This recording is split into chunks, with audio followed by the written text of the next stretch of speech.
in the Kingdom of Qin is heavy with anticipation. The Warring States period has been raging for over 2 centuries, with each kingdom locked in an endless cycle of war and betrayal. The people of Qin have grown accustomed to this. War is all they know. Yet this time, the stakes are higher than ever. The young king Yingzheng, only in his early 20s, has already proven himself to be a ruler unlike any before him. He is not content with mere survival. He envisions something that no king has ever truly achieved: the complete unification of China under Qin's rule. To the lords of the other 6 states, this ambition is nothing short of madness. But to those who have seen Yingzheng's determination firsthand, it is a destiny waiting to be fulfilled. The capital city, Xianyang, is a mixture of tension and hope. Its streets, once filled with carefree merchants and artisans, are now filled with marching soldiers. The black banners of Qin flutter in the wind, bearing the symbol of an empire yet to be realized. Despite Qin's growing strength, its rival states still seek to dismantle its ambitions. Zhao, Wei, and Shu, powerful kingdoms that have suffered defeats at Qin's hands, are desperate to crush Qin before it becomes unstoppable. Spies and assassins lurk in the shadows, and many within Qin's own nobility are wary of Yingzheng's rise. One of those who watches over the kingdom with silent concern is Exin, a former peasant boy who rose to become a commander in the Qin army. Xian's dream is one that echoes the king's own: to become a great general under the heavens, a warrior whose name will be remembered for all time. But dreams alone do not win wars. The reality of battle is cruel, and Xian has yet to face a challenge that will truly forge him into a leader. This challenge is coming. A lone scout gallops into the capital, covered in dust and blood. His horse nearly collapses beneath him as he cries out the words that will change everything. The Zhao army marches. They're coming for Qin. And so, the next great war begins. The northern threat. Invasion by Zhao across the northern border. The mighty Zhao army moves like a tidal wave of destruction. At the head of this vast force is a man who inspires both fear and admiration: General Pang Nuan. A warrior cloaked in shadows, his very name sends shivers down the spines of those who dare oppose him. He is not just a general. He is a force of nature, known for his ruthless battle tactics and his unpredictable mind. He commands an army of 100,000 elite Zhao soldiers, each trained in warfare from childhood. The Zhao forces are swift and efficient. They strike like lightning at Qin's northern outposts, burning supply lines and ambushing reinforcement convoys before they can reach the battlefield. Entire villages are razed to the ground, their people either slaughtered or taken as prisoners of war. Inside Qin's military headquarters, tension is at a breaking point. Maps are spread out before the king's advisors, marking each of Zhao's advances with ominous red markers. It is clear that if nothing is done, Zhao will reach Qin's heartland within weeks. The entire war effort is in jeopardy. The Qin court is in turmoil. The ministers argue amongst themselves, torn between different strategies. "We must fortify our borders and wait them out," one minister shouts. "No, that will only invite further attacks. We must strike back before they reach our strongholds," another retorts. But the voice that cuts through the chaos is the only one that truly matters. King Yingzheng, sitting at the head of the war council, leans forward. His eyes burn with the same determination that has defined his reign. Enough! There is only one course of action. The room falls silent. The king's next words seal the fate of Qin's enemies. "We call upon General Ohki," the summoning of a legend. General Ohki, far from the capital, in a secluded mountain valley, a man stands alone in the middle of a vast field of stone markers. Each marker represents a warrior who once fought by his side. Comrades who fell in battle, their names now carved into these unyielding stones. General Ohki, once the most feared warrior in Qin's history, has spent the past years in solitude. His body bears countless scars, each one a reminder of the price of war. His once golden armor, now dulled by time, hangs unused in a wooden stand inside his small dwelling. A messenger from the capital kneels before him, his breath ragged from the journey. "The king has summoned you, my lord," the messenger says, holding out a scroll bearing Ing Zheng's royal seal. Wang Qi takes the scroll in his hands, but does not open it immediately. Instead, he gazes at the horizon, where storm clouds gather in the distance. His deep, resonant voice rumbles like distant thunder. "I knew this day would come." He opens the scroll. As he reads, a slow, knowing smile creeps across his face. It is the kind of smile that precedes either great triumph or terrible destruction. He turns to the messenger. "Tell His Majesty that I will return to the battlefield. And tell Zhao that their greatest nightmare has awoken. The beast is coming back." The prodigy and the general. Xian's aspiration back at Qin's military base. Xian and his men train relentlessly. Despite their skill, it is clear that they lack the experience to match Zhao's elite soldiers. Xian's lieutenant, Chang Lei, watches from a distance. "You still fight like a reckless idiot," she says. "A general must think beyond his sword." Xian, panting from exhaustion, looks up at her. There is fire in his eyes. "Then tell me how a general should fight." Before she can respond, a deep, booming laugh echoes through the camp. The warriors turn to see a towering figure approaching, General Wang Qi, draped in his legendary armor. Xian's heart pounds. For years, he has admired this man. Now he stands before him. Wang Qi stops in front of him, studying him like a predator, sizing up its prey. Then, in an almost amused tone, he speaks. "So, you are the one who dreams of becoming a great general?" Xian nods, standing as tall as he can. Wang Qi's smile widens. "Then prove it." He tosses a single wooden staff at Xian's feet. Xian blinks in confusion. Wang Qi steps forward, his grin widening. "Show me how a future great general fights." With that, the greatest battle of Xian's life begins. Not against Zhao, but against the very legend he hopes to surpass. And on the horizon, the war for Qin's future looms ever closer. The training duel, Xian versus Wang Qi. The clash of generations. The sun hangs low over the Qin military base, casting golden hues upon the training grounds where the young warrior Xian stands face to face with General Wang Qi. Around them, hundreds of soldiers gather, their hushed whispers barely audible over the heavy silence that has fallen upon the field.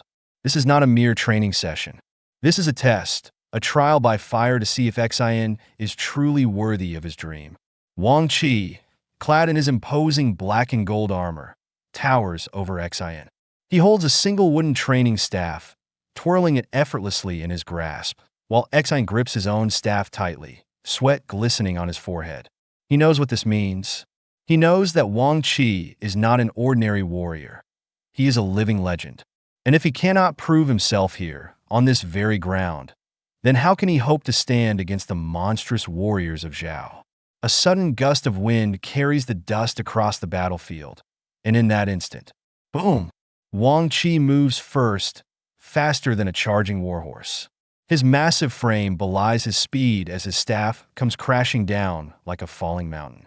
Xian barely manages to dodge, rolling to the side as the impact of the strike sends shockwaves rippling through the dirt. The force of the strike alone is terrifying. Xian grits his teeth, gripping his staff tightly. He lunges forward, striking out at Wang Qi's ribs, aiming for a weak point. But the general is already gone. He moves with inhuman precision, sidestepping at the last second before slamming the side of his staff into Xian's exposed ribs. A thunderous crack resounds. Xian's vision blurs with pain as he is sent skidding backward, coughing violently. He barely remains standing. The entire training ground watches in stunned silence. Too slow. Wang Qi's deep voice rumbles through the air. His gaze is unreadable, his expression that of a beast toying with its prey. Xian clenches his teeth. He refuses to be humiliated. He charges again, feigning left before pivoting at the last second, bringing his staff up towards Wang Qi's jaw in a lightning-fast upward strike. It is the fastest attack Xian has ever executed. And yet, Wang Qi sees through it instantly.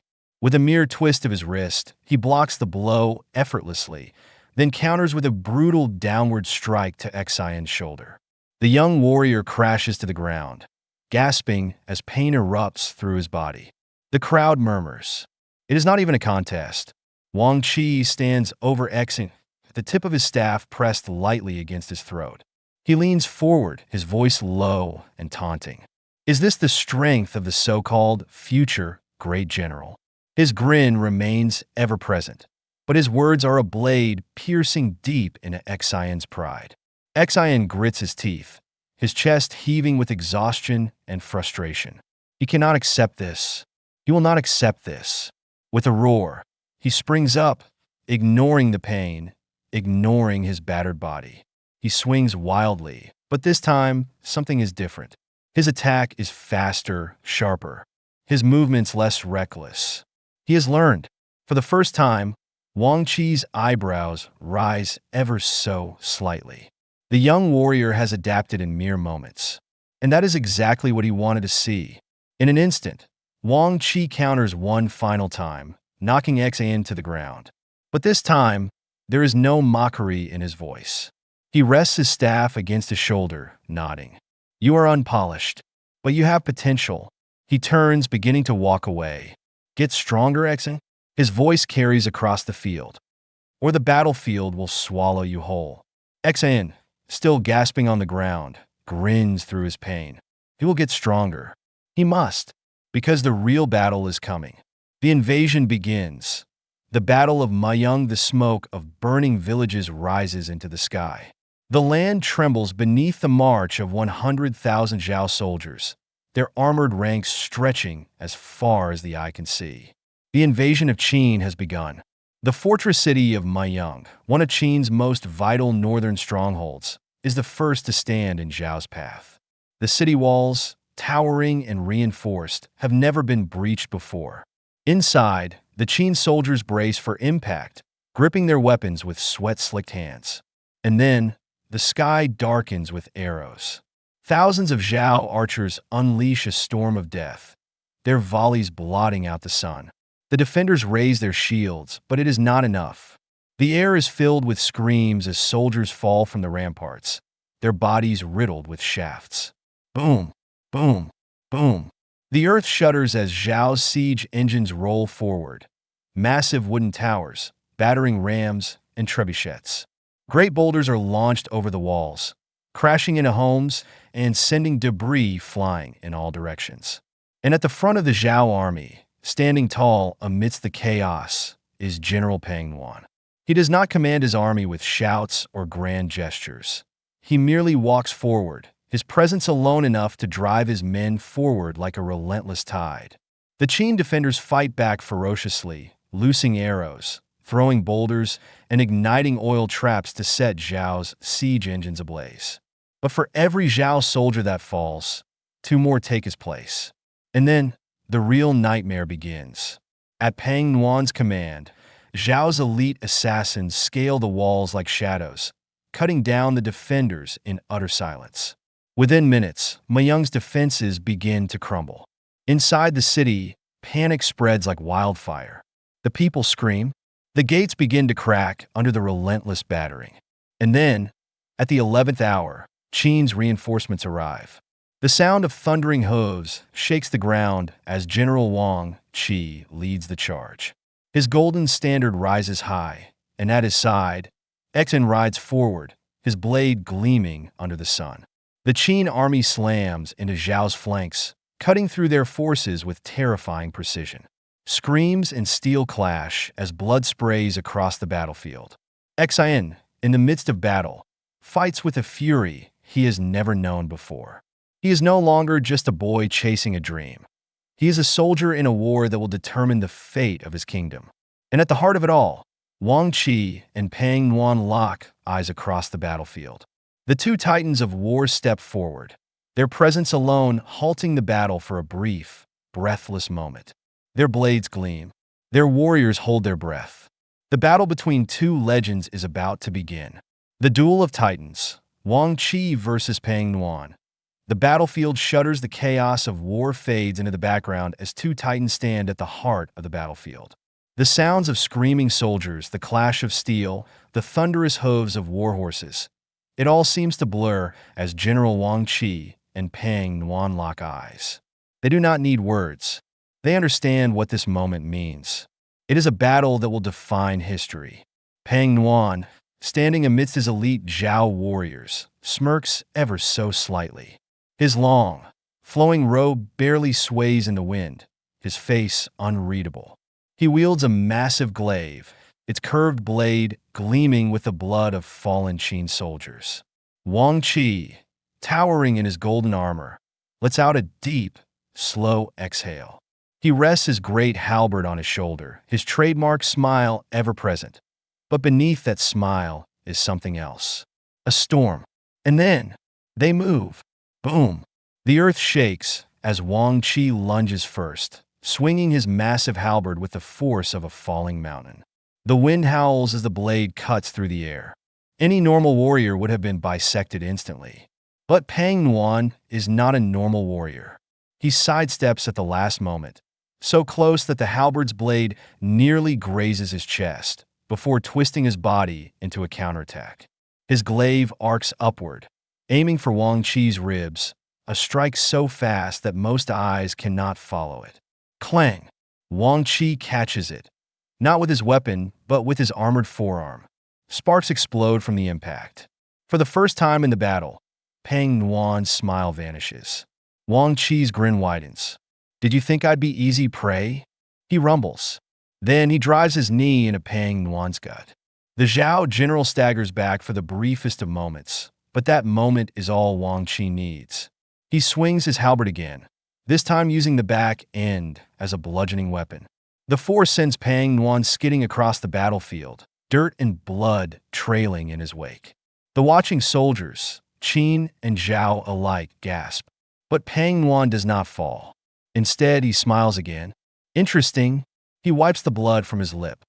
So, the legend still has some fire left. Then, he vanishes. Wang Qi's eyes widen. He sees it. Pang Nuan's speed has increased. The Zhao general becomes a blur, dashing between the Qin soldiers so quickly that he appears in multiple places at once. And then suddenly, he is right in front of Wang Qi. His glaive thrusts forward, aiming straight for Wang Qi's heart. But at the last moment, Wang Qi does the unthinkable. Instead of dodging, instead of blocking, he grabs the blade with his bare hand. Blood drips as the sharp edge cuts into his palm. But Wang Qi does not flinch. Instead, he laughs, a deep, booming laugh that shakes the battlefield itself. "I see it now," Wang Qi says, his voice filled with absolute confidence. "You are strong, Pang Nuan. But do you know what separates a true great general from a mere warrior?" Pang Nuan narrows his eyes. And then, Wang Qi lifts his halberd, still holding on to Pang Nuan's weapon. And he swings. Boom! The shockwave alone sends soldiers flying. Pang Nuan is thrown back, this time slamming into the ground hard enough to crack the very earth beneath him. The battlefield erupts into chaos once more. Xian's moment. The birth of a commander not far from the duel, Xian fights with everything he has. He wades through the enemy ranks, his blade flashing like a streak of silver lightning. He is no longer just a reckless boy. His movements are sharp, refined, his instincts honed from the brutal training he endured. His unit, the Fei Xian force, follows him with absolute loyalty. They fight not for glory, not for power, but because Xian has given them something greater. Hope! Follow me! Push forward! Xian roars, cutting down a Zhao soldier mid-charge. His men surge ahead, their spirits ignited by his relentless will. The Qin forces, inspired by the sight of their young commander tearing through the enemy, rally behind him. And then, Xian sees it, a gap in Zhao's formation, an opportunity. He knows that if he can strike there, he can cripple Zhao's advance. But it's risky. If he fails, he and his unit will be wiped out. And then he remembers Wang Qi's words. A true general is one who can see the future of battle. Xian clenches his sword. This is his moment. With a deep breath, he charges into the breach, and the future begins to shift. The turning point, Qin's counterattack at the rear of the battlefield. King Ingzheng watches. From atop his warhorse, his golden armor gleams under the blood-red sky. This battle is the test. If they fail, Qin's dreams of unification die here. But then, he sees it. Xin has broken through the enemy's ranks. Wang Qi, still standing unshaken, is forcing Pang Nuan onto the defensive. And the Qin army, rallying behind their two greatest warriors, begins to surge forward. Ingzheng closes his eyes for the briefest of moments. Then, his voice rings out like thunder. Now, crush them! The Qin reinforcements charge. The ground shakes as thousands of cavalry slam into Zhao's ranks from the side, splitting their formation in two. Pang Nuan, seeing this, curses under his breath. He knows the tide of battle has shifted. If he does not retreat now, his entire army will be annihilated. With a flick of his glaive, he leaps back, signaling the withdrawal. The Zhao army, disoriented and in disarray, begins to fall back. The Qin warriors roar in victory. The battle is over, and Qin has won. The aftermath, the birth of legends as the smoke of battle clears. The dead are gathered, the wounded tended to. Xin, covered in blood and dirt, looks up to see Wang Qi standing over him. The general smiles, but this time it is not mockery. It is acknowledgement. You fought well, Xin. The young warrior bows his head, his chest heaving. He has proven himself, but the road ahead is long. As the battlefield falls silent, King Ingzheng gazes toward the horizon. This war was only the beginning, and the dream of unifying China is still far from reach. The dust settles. A victory with a heavy price. The battlefield, once alive with the chaotic symphony of war, now lies silent. Smoke drifts across the plains of Mayang, curling through the air like the last breaths of the fallen. The cries of the wounded break the eerie stillness, their groans mingling with the rustling of blood-soaked banners fluttering weakly in the wind. Amidst the carnage, General Wang Qi stands tall, his halberd planted firmly in the ground. His golden armor, once pristine, is now streaked with crimson, the blood of his enemies and his own alike. He does not move for a long time, surveying the remnants of the battle with sharp, calculating eyes. Even now, in the quiet aftermath, his mind is already processing the events that have unfolded, anticipating the next move in this never-ending game of conquest and survival. In the distance, the last of the Zhao forces vanish over the hills, their retreat marked by the distant rumbling of hooves and the occasional clash of weapons as Qin's cavalry harass the stragglers. They are broken, but they are not destroyed. The battle is won, but the war? The war is far from over. From amidst the bodies and wreckage, Xin stumbles forward, exhaustion weighing on every step. His armor is cracked, his hands raw from gripping his sword for hours without rest. His body screams in protest, but his spirit refuses to yield.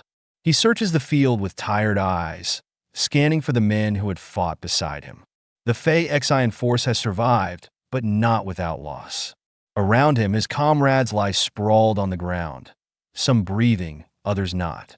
He kneels beside one of them, a young soldier barely older than himself, whose chest rises and falls in shallow, labored gasps. The boy looks up at him, his lips quivering as if to speak, but the words never come. His body relaxes, and with a final exhale, he is gone. Xin grips his sword so tightly that his knuckles turn white. This is the cost of war. This is the price of chasing a dream. A heavy hand lands on his shoulder. Wang Qi looms over him, his usual grin subdued, his eyes filled with something deeper. Not sympathy, not sorrow, but understanding. This is only the beginning, he says, his voice steady, unwavering.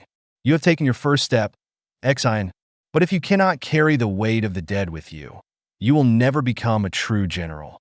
Xin says nothing. He only closes his eyes and takes a slow, shuddering breath.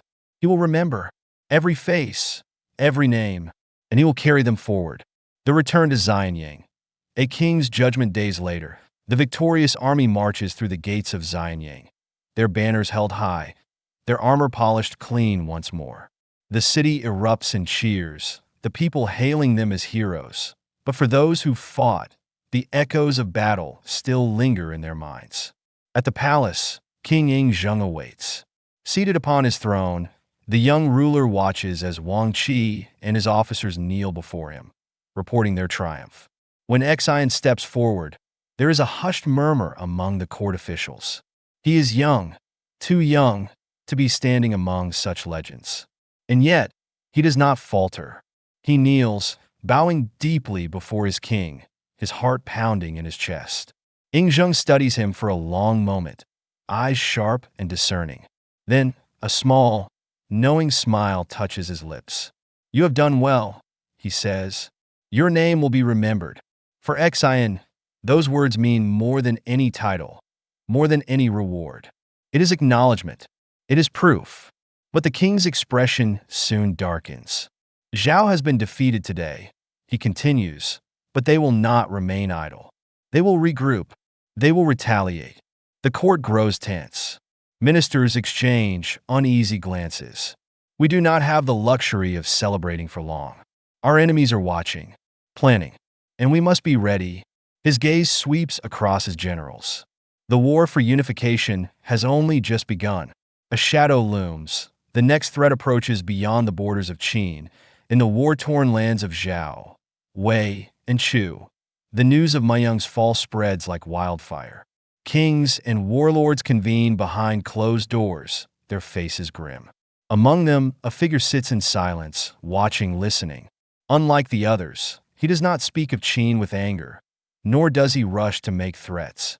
He merely smiles, his fingers drumming slowly against the armrest of his chair. He has been waiting for this.